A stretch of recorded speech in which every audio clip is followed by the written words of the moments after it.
بسم اللہ الرحمن الرحیم وعلیہ العدۃ الحاقا للشبہۃ بالحقیقۃ فی موضع الاحتیاط، اور اس عورت کے اوپر جس کا نکاح فاسد ہوا تھا اور دخول بھی ہوا ہے. صرف نکاح فاسد ہی نہیں بلکہ نکاح فاسد کے ساتھ ساتھ دخول بھی ہوا ہے. تو اب جب تفریق ہوگی تو دوسرے سے نکاح کی بات آئے گی، گھر سے باہر نکلنے کی بات آئے گی، کیونکہ عدت نام کس کا ہے؟ چند حرمتوں کا جو عورت کے ساتھ لگتی ہے اور ایک معینہ مدت تک وہ حرمت باقی رہتی ہے، پھر اس کے بعد ختم ہو جاتی ہے. تو اب اس کے ساتھ نکاح فاسد ہوا، دخول ہوا، پھر تفریق ہوئی، تو اس کے لیے عدت ہے یا عدت نہیں ہے. زنا کسی نے کیا کسی عورت سے تو اس عورت کے لیے عدت نہیں ہے نا؟ وہ لڑکا جو ہوگا وہ ثابت النسب نہیں ہوگا، اگر حمل بھی ہوا عدت نہیں ہے اس کے لیے ہے. عدت نہ ہونے کا مطلب کیا ہوا؟ اس کے لیے ایسی کوئی پابندی نہیں ہے کہ وہ شادی نہ کرے، باہر نہ نکلے، بناؤ سنگار نہ کرے، ایسی کوئی پابندی نہیں ہے. وہ اس کے بعد بھی شادی کر سکتی ہے بغیر انتظار کیے ہوئے، بناؤ سنگار بھی کر سکتی ہے. ہاں، پیچھے آپ نے پڑھا تھا کہ اگر وہ حاملہ ہے زنا کی وجہ سے تو نکاح تو ہو جائے گا، عدت نہیں اس کے لیے. حمل ہے جب بھی عدت نہیں ہے، ٹھیک ہے، نکاح ہو جائے گا اس کا. ہاں، البتہ یہ ہے کہ جب تک وضع حمل نہ ہو جائے اس سے وطی نہ کرے. پیچھے آپ نے پڑھا نا، یاد نہیں ہے؟ کیوں؟ تو ٹھیک ہے. تو اب رہی بات نکاح فاسد کی. نکاح صحیح ہوا ہو، کیا ہوا ہو؟ نکاح صحیح ہوا ہے اور اس کے اندر دخول نہیں ہوا، رخصتی نہیں ہوئی، تو اس کے لیے بھی نہیں ہے عدت. نکاح فاسد ہوا تو صرف نکاح فاسد کی وجہ سے عدت تو ہو نہیں جائے گی، بلکہ دخول ہو جائے، دخول کے بعد اگر تفریق ہو رہی ہے تو اس کے لیے کہہ رہے ہیں کہ اگرچہ یہ من کل الوجوہ نکاح نہیں ہے لیکن من وجہ تو نکاح ہے، شبہ نکاح ہے. یہاں تک کہ اگر اس نکاح شبہ نکاح کی وجہ سے وطی کی تو وہ وطی زنا نہیں قرار پائے گی کہ زنا کی جو حد ہو اس کے اوپر جاری ہو. ہاں، حرام ہوگی، حلال نہیں ہوگی، جائز نہیں ہوگی، جیسے دیگر صورتوں میں ہوتا ہے. تو بہرحال اب اس صورت میں اگر دخول کے بعد تفریق ہو رہی ہے تو اس کے اوپر عدت ہوگی. اور اگر لڑکا پیدا ہو رہا ہے تو اس لڑکے کا نسب بھی ثابت ہوگا. عدت اسی لیے ہوتی ہے نسب کو محفوظ رکھا جائے، اختلاط نہ ہونے پائے. تو اسی کو کہہ رہے ہیں وَعَلَيْهَا الْعِدَّةُ إِلْحَاقًا لِلشُّبْهَةِ بِالْحَقِيقَةِ إِلَى فِي مَوْضِعِ الْاحْتِياطِ، اور اس خاتون کے لیے عدت ہوگی جبکہ نکاح فاسد ہوا ہو اور دخول بھی ہوا. دخول بھی یاد رکھیے گا. شبہ نکاح کو حقیقت نکاح کے ساتھ ملاتے ہوئے موضع احتیاط میں. یہ احتیاط کی جگہ ہے. کون سی احتیاط کی جگہ؟ نسب کی حفاظت کے لیے، اختلاط نہ ہو. تو اس لیے اگرچہ حقیقت نکاح نہیں ہے لیکن شبہ نکاح تو ہے کہ اس کی وجہ سے وہ وطی زنا نہیں قرار پاتی ہے. تو شبہ نکاح کو حقیقت نکاح کے ساتھ لاحق کرتے ہوئے، ملاتے ہوئے احتیاط کی جگہ میں یہ احتیاط کا مقام ہے. وَتَحَرُّزًا عَنِ اشْتِبَاهِ النَّسَبِ، اور نسب کے مشتبہ ہونے سے بچنے کے لیے. یہ اصل میں وہی احتیاط کی تفسیر کے طور پر ہے. احتیاط کیا ہے؟ یہی کہ نسب کے مخلوط ہونے، مشتبہ ہونے سے بچا جائے. احتیاط کی گویا یہ تفسیر ہے واوات کے ساتھ. چلیے بات سمجھ میں آ گئی؟ اچھا، اب رہی یہ بات کہ جو عدت شمار کی جائے گی، عدت گزارے گی، وہ اپنے آپ کو روکے گی، اس کی ابتدا کب سے ہوگی؟ تفریق کے وقت سے ہوگی. آج کی تاریخ میں قاضی تفریق کر رہا ہے، اس وقت سے ہوگی، یا یہ کہ اس سے پہلے جو آخری وطی ہوئی ہے اس کی اس سے وہاں سے ہوگی. فرق ہو سکتا ہے. مثلا 1 ہفتہ پہلے اس نے وطی کی تھی، اس کے بعد ملا نہیں ہے اس سے. 1 ہفتہ پہلے یا 1 مہینہ پہلے، مان لیجیے 1 مہینہ پہلے، چلیے کچھ اس کا اثر بھی ظاہر ہو. 1 مہینہ پہلے اس نے اس سے وطی کی تھی، اس کے بعد سے پھر اس کے قریب نہیں گیا ہے. اور تفریق ہو رہی کب سے؟ آج کی تاریخ میں ہو رہی ہے، یعنی 1 مہینے کے بعد. تو اب جب تفریق آج کی تاریخ میں ہو رہی ہے تو اب جو عدت وہ شمار کرے گی تو کب سے شمار کرے گی؟ آخری جو وطی ہوئی ہے اس کے بعد سے نہیں، وہ دوری ہے، وہاں سے یہ سب عدت میں آئے گا یا یہ سب عدت میں نہیں آئے گا؟ آج سے عدت شمار کی جائے گی. آخری وطی سے یا آج سے عدت شمار کی جائے گی. تو اسی کو کہہ رہے ہیں وہ یعتبر، فرق پڑ جائے گا نا بھائی. وہاں سے اگر شمار کی جا رہی ہے تو ایسی صورت میں جلدی عدت ختم ہو جائے گی، 1 مہینہ ہو ہی گیا ہے. اور اگر یہاں سے شمار کی جائے گی تو مستقل یہاں سے بنے گی، 1 مہینہ آگے بڑھ جائے گا. کہہ رہے ہیں وَيُعْتَبَرُ ابْتِدَاؤُهَا مِنْ وَقْتِ التَّفْرِيقِ لَا مِنْ آخِرِ الْوَطِئَاتِ. کہہ رہے ہیں کہ اور اس عدت کی ابتدا مانی جائے گی تفریق کے وقت سے، جس دن قاضی تفریق کر رہا، نکاح کو ختم کر رہا ہے، نہ کہ آخری وطی سے جو اس تفریق سے بہت پہلے مثلا ہو چکی ہے، وہاں سے نہیں مانا جائے گا، یہاں سے. ہوا صحیح، یہی صحیح ہے. امام ظفر کے قول سے احتراز کرتے ہوئے ہوا صحیح کہا گیا. امام ظفر نے یہ کہا کہ نہیں، آخری وطی سے کی جائے گی. کہہ رہے لِأَنَّهَا تَجِبُ بِاعْتِبَارِ شُبْهَةِ النِّكَاحِ. کیوں تفریق جب سے ہو رہی وہاں سے عدت شمار کی جائے گی؟ کہہ رہے اس لیے کہ یہ عدت جو واجب ہو رہی ہے یہ شبہ نکاح کا اعتبار کرتے ہوئے ہو رہی ہے. شبہ نکاح کا اعتبار کرنے کی وجہ سے یہ عدت واجب ہو رہی ہے. ورنہ دیکھ لیجیے زنا کا تحقق ہوتا، اس میں دخول ہے مگر وہاں پر عدت ہوتی ہی نہیں. تو عدت میں دخل کس کا ہے؟ شبہ نکاح کا ہے. اور شبہ نکاح یہ آخری وطی سے ختم نہیں ہوا ہے، آج ختم ہو رہا ہے. وہ ختم کب سے ہو رہا ہے؟ آج ختم ہو رہا ہے. تو جس دن سے ختم ہوگا اس دن سے عدت مانی جائے گی. کرے اس لیے کہ عدت شبہ نکاح کے اعتبار سے واجب ہو رہی ہے، کیونکہ ایجاب و قبول پایا گیا ہے نکاح کا. ہاں بس کیا نہیں پائے گا؟ اس کے شرائط میں سے کوئی شرط مفقود ہو گئی ہے، گواہ نہیں ہے یا دوسرے کی عدت میں تھی، نکاح کر لیا، ساری چیزیں. وَرَفْعُهَا بِالتَّفْرِيقِ، اور اس شبہ کا دور کرنا یہ تفریق کے ذریعے ہو رہا ہے. جب وہ شبہ کی وجہ سے ہے اور شبہ جب دور ہوگا، ختم ہوگا جس دن سے، اسی دن سے عدت مانی جائے گی. چلیے وَيَثْبُتُ نَسَبُ وَلَدِهَا، اور اس کے لڑکے کا نسب بھی ثابت ہوگا. اگر اس نکاح فاسد کے دوران وطی سے حمل بھی قرار پا گیا تو اس کا نسب بھی ثابت ہوگا، اس کا باپ وہی ہوگا جو ناکح فاسد ہے. وَيَثْبُتُ نَسَبُ وَلَدِهَا، اور اس کے لڑکے کا، ولد مذکر مؤنث دونوں کو بولا ہے، اس کی اولاد کا نسب ثابت ہوگا اسی سے.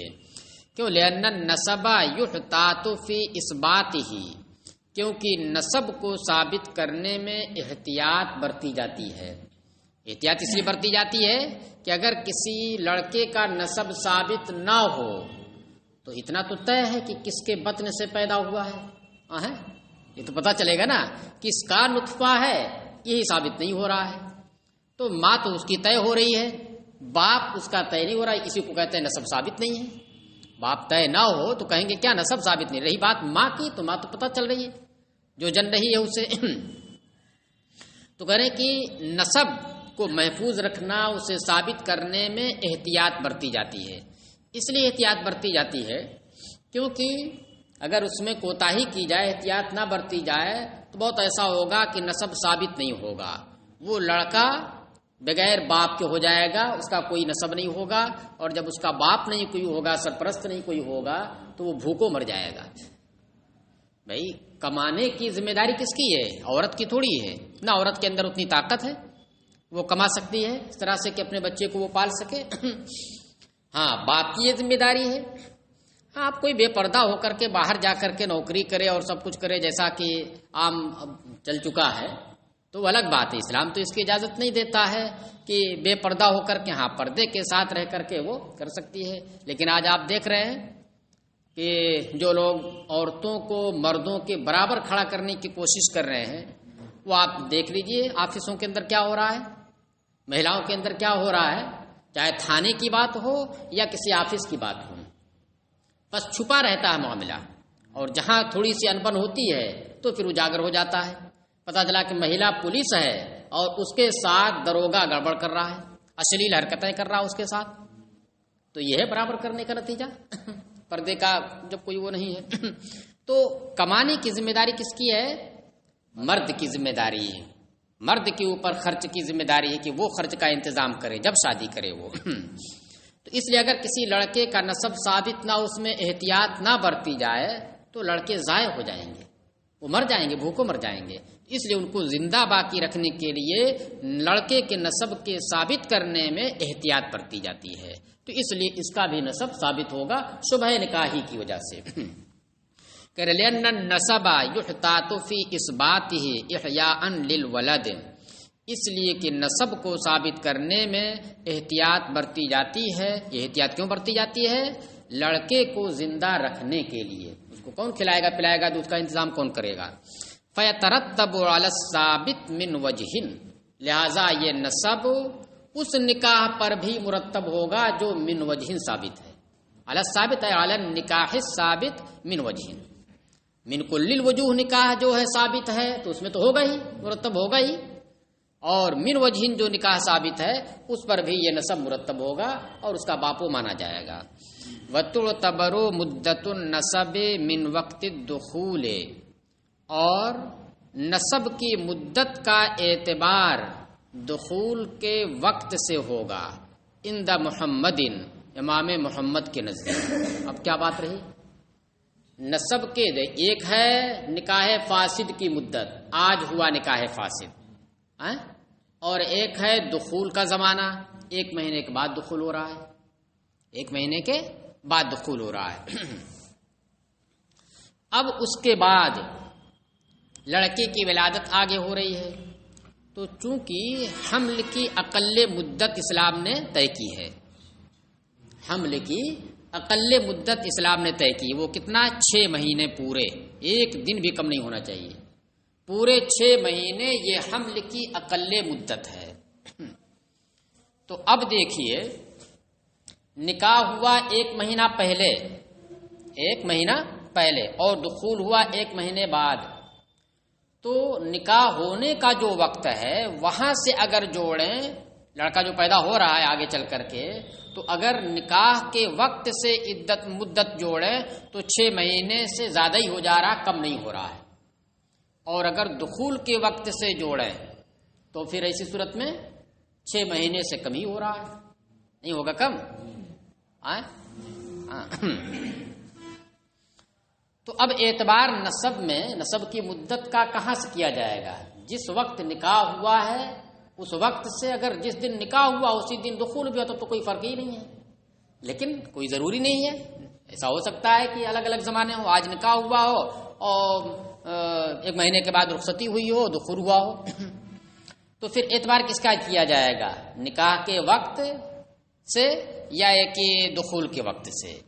جب یہ فرق ہوگا تو کبھی ایسا ہوگا کہ اگر نکاح کے وقت کا اعتبار کرتے ہیں تو لڑکے کی ولادت 6 مہینے کے اندر 6 مہینے سے زائد پر ہوتی ہے تو نسب ثابت ہو جائے گا. اور اگر دخول کا اعتبار کرتے ہیں تو پتہ چلا کہ 6 مہینے سے کم پہ بچہ پیدا ہو رہا ہے. کوئی بچہ 6 مہینے سے کم پر تو پیدا نہیں ہوتا ہے، 6 مہینے سے کم پر ہوگا نہیں. تو اس لیے نسب ثابت یہ مانا جائے گا کہ اور پہلے کا ہے یہ لڑکا کیا ہے جو حمل قرار پایا، یہ اور پہلے کا ہے، یعنی اس کے دخول سے پہلے کا ہے، تو اس کا مطلب کسی اور کا ہے. وہی کہہ رہے تو اعتبار کس کا ہوگا؟ مدت نسب میں. تو وہی کہہ رہے من وقت دخول، دخول کے وقت سے نسب کی مدت کا اعتبار کیا جائے گا. عندہ محمد، لہذا اب اسی کے اوپر آپ سمجھیے امام محمد کے نزدیک یہ ہے، وعلیہ الفتویٰ، اور اسی پر فتویٰ ہے.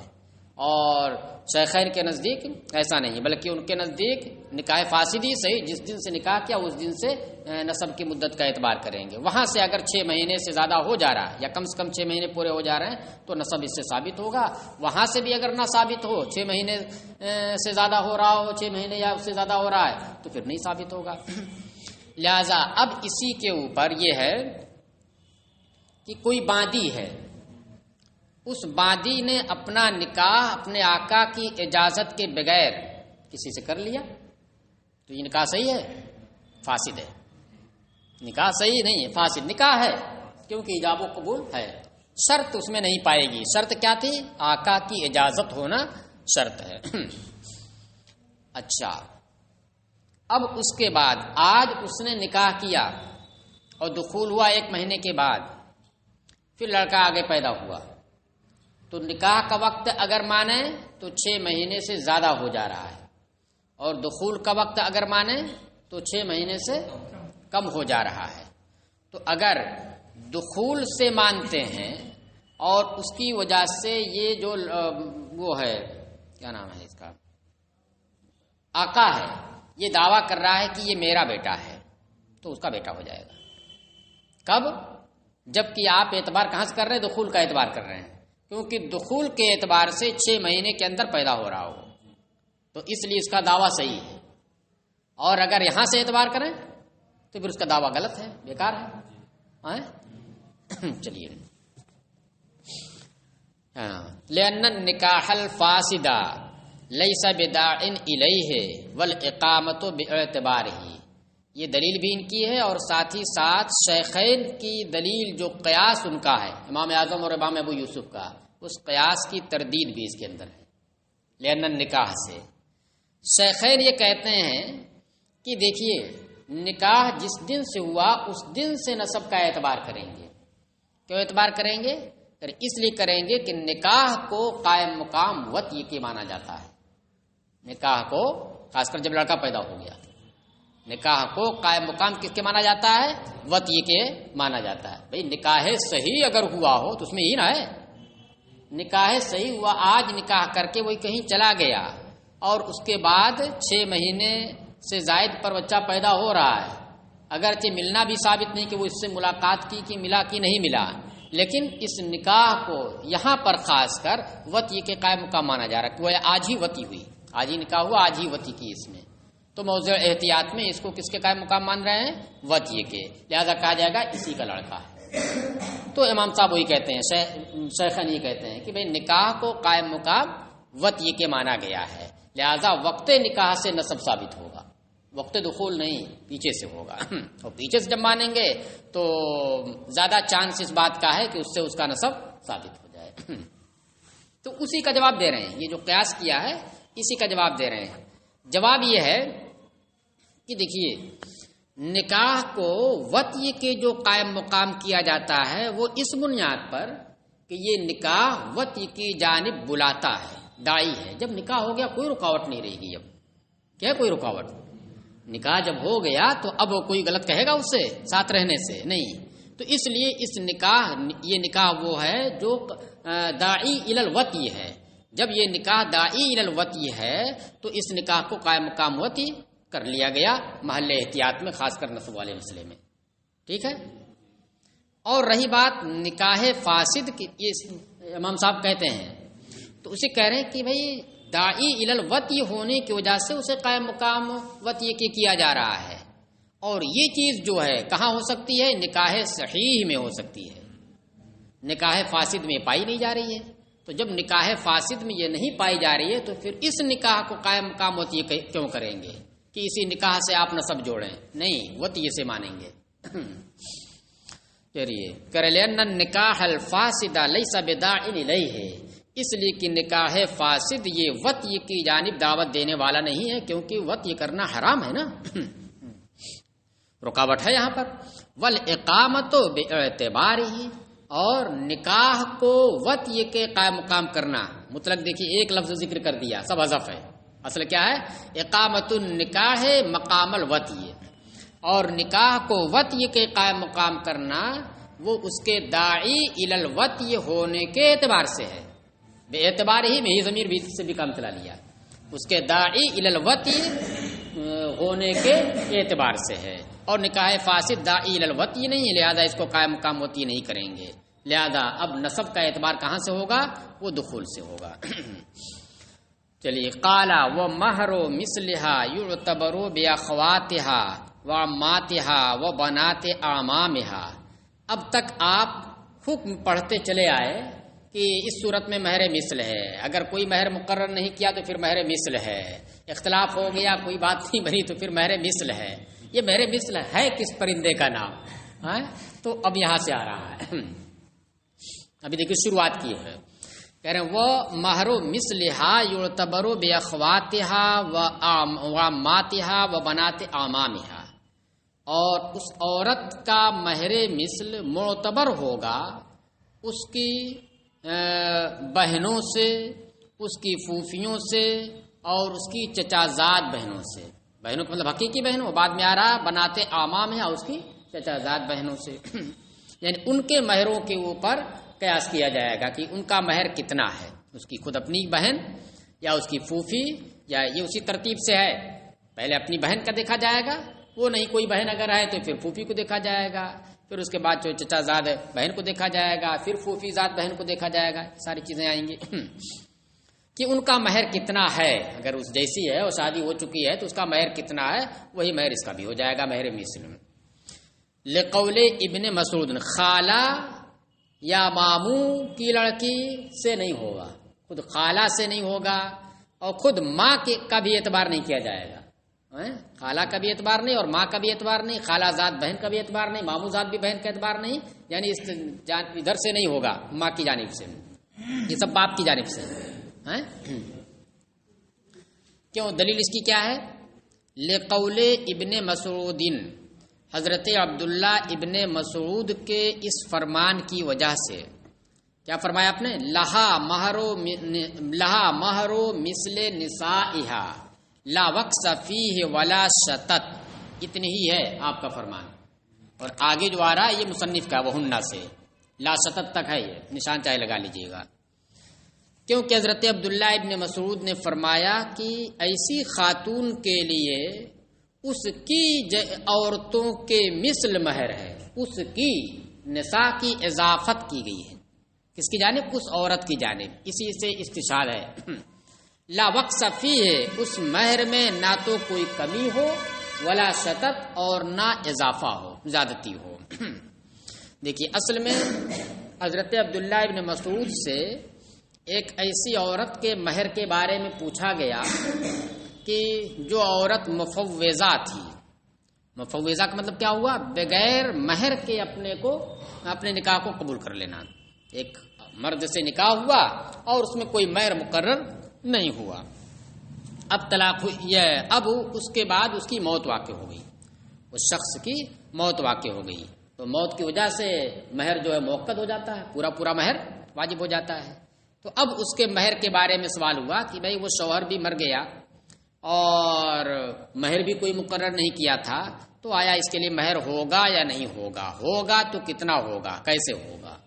تو اس خاتون کے بارے میں آپ نے فرمایا کہ اس کے لیے اس کی جیسی عورتوں یا اس کی عورتوں کے مثل مہر ہے، تو اس میں نساء کی اضافت اس عورت کی جانب کی، اسی عورت کی جانب کی ہے، اسی سے استشہاد ہے۔ اب نساء کی اضافت جو عورت کی جانب کی ہے، اس نساء سے مراد کون سے نساء ہوں گی؟ تو اس کی تفسیر صاحب ہدایت کر رہے ہیں، وہن اقارب الاب، اور یہ نساء جس کی اضافت اس کی جانب کی گئی ہے، یہ اس کے باپ کی قرابت دار عورتیں ہیں، ماں کی قرابت دار عورتیں نہیں، کیا ہیں؟ باپ کی قرابت دار عورتیں ہیں۔ کیوں؟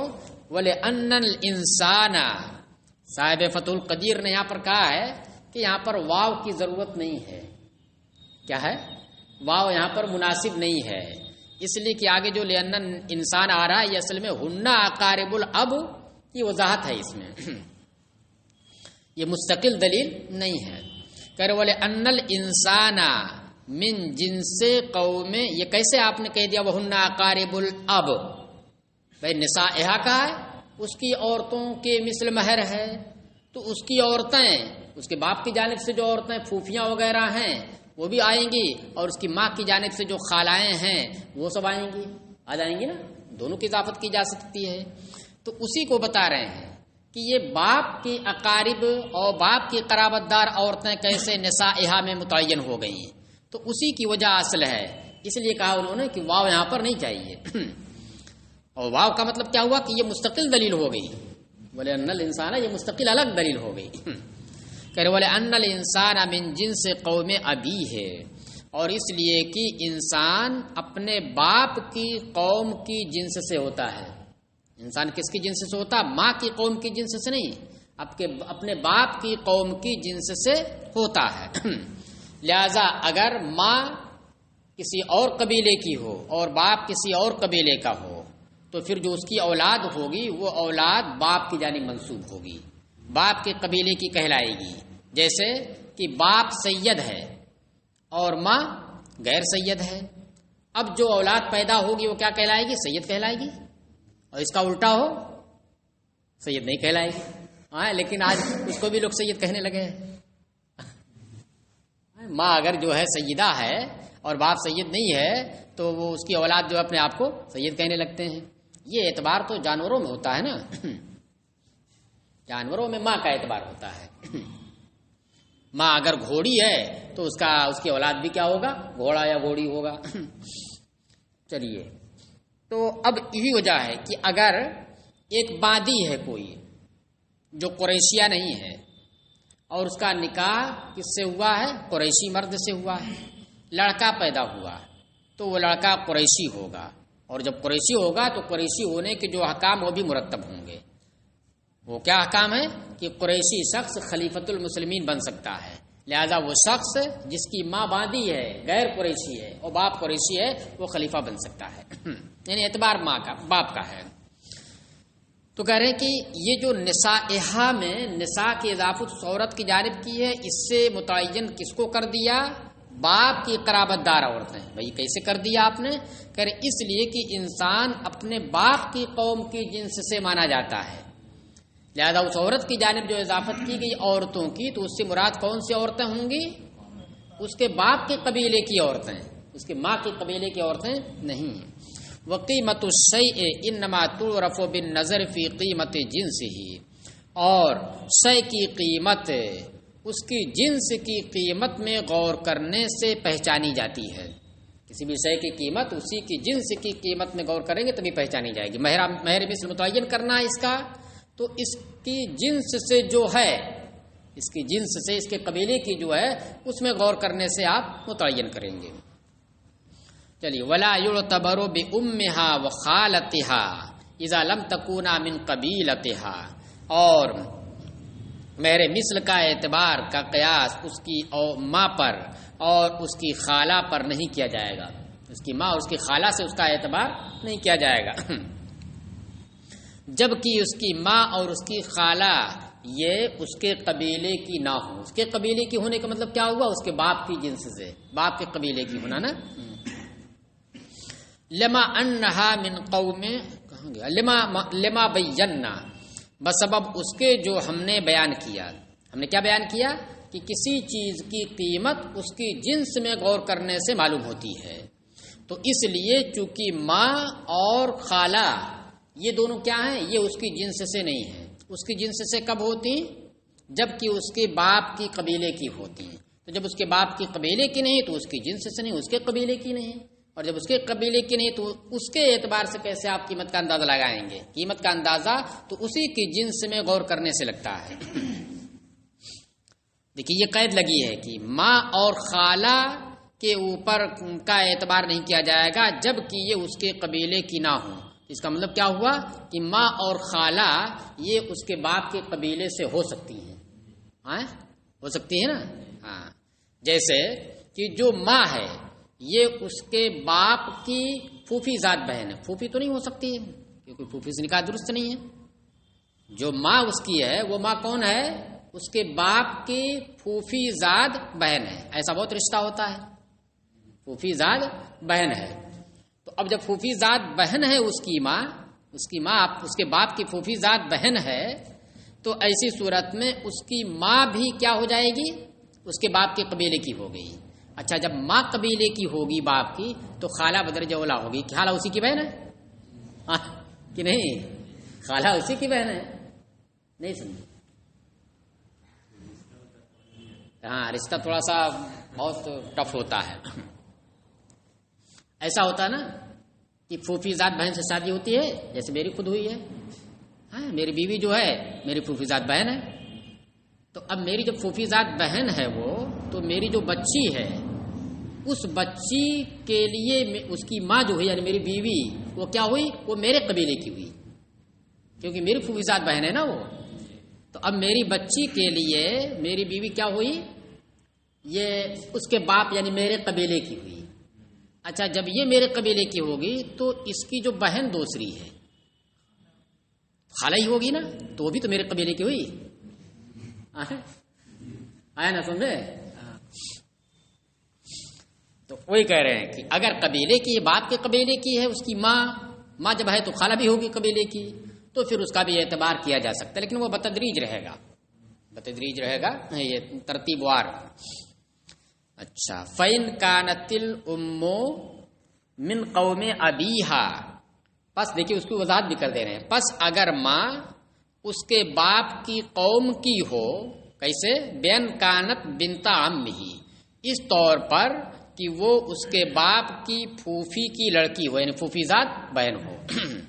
فحینئذ یعتبر بمہرہا، تو اس وقت اس کے بھی مہر کا اعتبار کیا جائے گا مہر مثل میں۔ لما انہا من قوم ابیہا، کیونکہ وہ ماں اس لڑکی کے باپ کی قوم سے ہو گئی، باپ کی قوم سے ہو گئی نا، کیونکہ پھوپھی اس کے قبیلے کی ہے اور پھوپھی کی لڑکی ہے یہ۔ چلیے اب آگے سبق آئے گا۔ یہ تو بات کی کس کا اعتبار کریں گے، کس کا اعتبار کریں گے، بہن کا اور پھوپھی ذات بہن کا، اور اس کے بعد جو ہے کیا پھوپھیوں کا بھی اور پھوپھی ذات بہن کا بھی۔ لیکن اب آگے کل کے سبق میں آئے گا کہ کن چیزوں میں اعتبار کیا جائے گا۔ ایسا بھی تو ہو سکتا ہے نا کہ اس کی بہن کا اعتبار کرنا ہے اور پتہ چلا کہ بہن بدصورت ہے اور یہ خوبصورت ہے، تب اس کا مہر اتنا نہیں ہوگا، اس کے رشتے کم آئیں گے، تو اس میں کم مہر متعین ہو سکتا ہے۔ تو کیا تب بھی بہن کا اعتبار کریں گے؟ تو اس کی بحث کل کے سبق میں آئے گی کہ کن کن چیزوں کا اعتبار مثل بنانے میں کریں گے۔ بہن کا اعتبار کریں گے، لیکن اب بہن بھی کا مہر اس کا مہر مثل بنے کس اعتبار سے؟